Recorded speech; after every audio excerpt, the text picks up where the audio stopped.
भाई ये आराम बर्फ से आराम से पुलिया आराम उतार से। रहा अबे है। सालू ये क्या कर क्या दिया, हुआ, अब तो खो मालिक दिया हमें है? छोड़ेगा नहीं। अबे फुल्लू तेरे साथ भाई काम ये करने में नहीं उठ मुझे रहा बहुत है मजा पेपर आता के है। अरे सामने। मालिक मैं कारीगर ही ये इतना क्या अच्छा है, हूँ। एक अबे साइड से साली ये निकाल क्या कर निकाल रहा है के तुझे, पूरा यहाँ ईंट ही से ईंट खत्म लाने कर के दी लिए इसने, किसने बोला, दीवार गिरा सारा दी भाई काम ने। खराब कर दिया। हाँ हाँ और पीछे और पीछे और पीछे ये और बस गाड़ी रुक बैक रुक कर रुक रहा रुक, है, सबे साले पूरी बनी दीवार बनाई गिरा दी दीवार में तूने। ठोक दिया एक भाई काम ने ढंग से जाके नहीं यार। होता।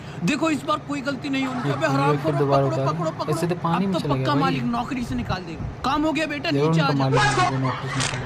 ये क्या इसके हाथों में इसने कर दिया, बेचारे के हाथ की हालत खराब हो रही है। अरे हरामखोर मेरी उंगलियों का तो भरता बन इन लोग गया। का काम यार कुछ समझ नहीं आया इन लोगों को। चलो ना पापा, ये तुम तो फालतू घूस में दे दिया टेंशन ले भाई रहे हो। किसने।